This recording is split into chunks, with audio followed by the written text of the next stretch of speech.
Also, Nigeria's power sector stands at a critical turning point. Despite years of reforms, we see, persistent challenges from grid instability and liquidity constraints to gas supply issues that continues to limit reliable electricity delivery across the country.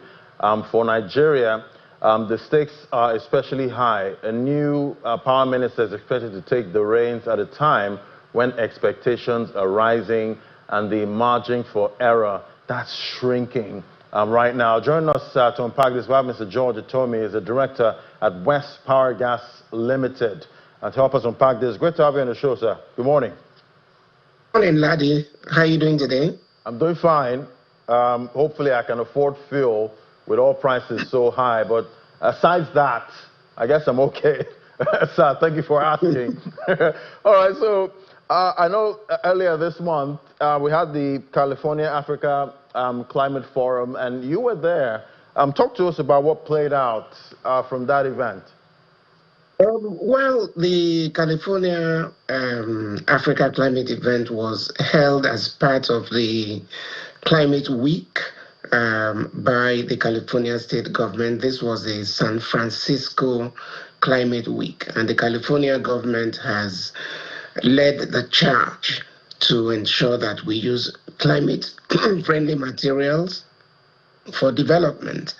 The central government is not in support of the entire climate regime, but California, as the fourth largest economy in the world, has decided that it's in their best interest to ensure that the U.S. continues to be on the table.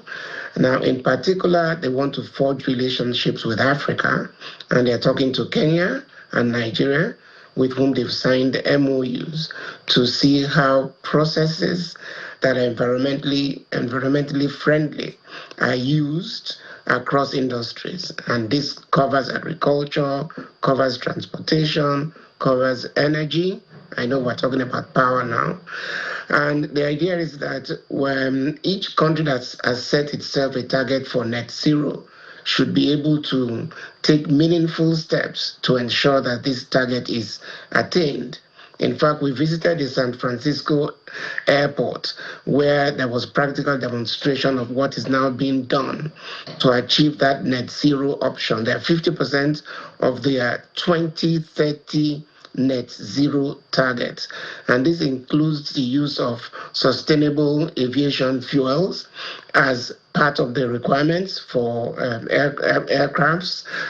All the materials they use at the airport are recyclable and renewable. And just when you go there, you see that the entire atmosphere is very clean. They're very proud of what they've done.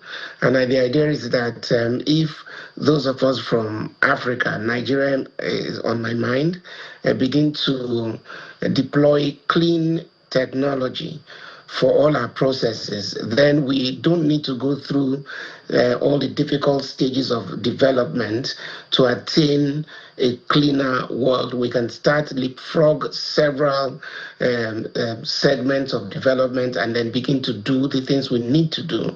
You're talking about power.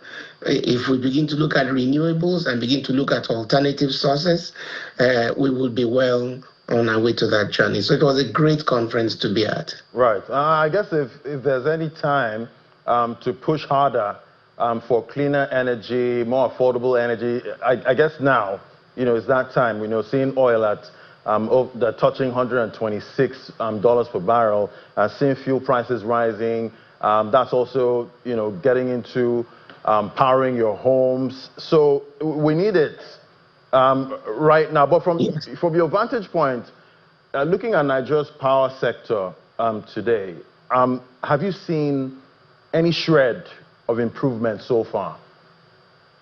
Well, from a legislative point of view, you can say there has been a shred of improvement because the legal and regulatory framework always forms the basis of any investment decision that will be taken by anybody. But in terms of its practical implementation, we're struggling. And that's because electricity was always provided as a social service. So we have a mental block towards treating it as a commercial enterprise. Very often we look at the government's end of things, but we forget that even the consumers don't live up to their own end of the bargain. There's so much energy theft. So with all the best endeavors in the world, if all the parties in this energy mix do not play their roles, you are going to have a struggling sector. But having said that, I just want to say that legislation which has decoupled the sector, it has actually decentralized the sector, is what we should be looking at how should be implemented. States should play a significantly more role. They should work with the distribution companies in their network and see how they can generate their own power and embed directly into those distribution networks. That way, you bypass the difficulties currently experienced with the national grid. Because right now, almost all our power comes from the national grid, and we have constraints. We've ignored the transmission sector for quite a long time. The equipment there is very old. It's struggling with new technology, and is simply not being able to cope with the increasing demand. So decentralizing the way it's been done, it's a good step. And now how states can step up the plate and ensure they take advantage of this new law is entirely up to the political class in that state. My producer went ahead of me there. Definitely we see the Ministry of Power, we have a vacant seat right there. And if we look at the hurdles for the incoming minister, we see there's a weak power supply. There's a top 5 there. There's more. Fragile transmission grid, gas supply constraint, sector debt crisis. There's still the metering and revenue leakages there. And at this point, it almost seems. Do we have people that are just scared of this role at this point? The last minister is moving away from that for his governorship plans at this point. Do we have anybody else ready to take on that ministry and we'll actually see positive outcomes? Yeah, there are so many people who are very competent, who can handle it.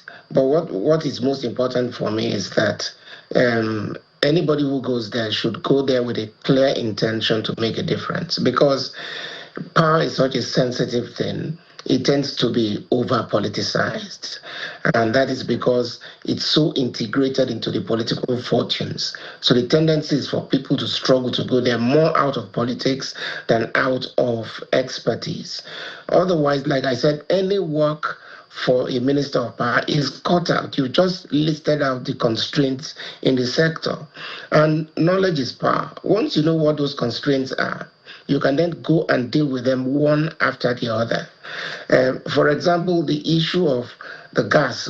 Gas is at the root of it. Insufficient gas to power infrastructure for one, and then most of our gas being contracted as LNG and exported. It's a policy decision. That's government. If government decides that they must now have a policy direction that favors more power for gas, it will deal with that problem. Otherwise, you will run into the issue that we're having now with subsidies and with inability to cope with the subsidy regime. I'm talking about subsidy. That's another major source of abuse. And this is why this regime took the decision to take out subsidies both at the petroleum sector and in the power sector. But having said that, you cannot totally run away from this whole question of subsidy, but it is how you direct the subsidy. For example, if you ask me if you are going to give any support to the sector, it should come at the financing level. Push for single-digit interest rates for those who are investing in the power sector. That is, for me, a better way to direct subsidy than this question of attempt to, let me say, subsidize the consumer. Because gas is a pass-through cost, and the cost at which it is produced is ordinarily should be passed through to the consumer. And if you look at market trends today, look at what's happening to world crude oil prices. They all impact on our production cost. If you attempt to pass that on to customers and using a cost-reflective model, you might not just be able to have people sufficient enough to pay the tariffs that will come along with it. The attempt at banding tariffs, as we can see, has not totally worked. It's only just placed more burden on those the government feels in a better position to pay. And what is their response? Many of them are going off-grid. They're looking for solar solutions, which is not good for the industry overall.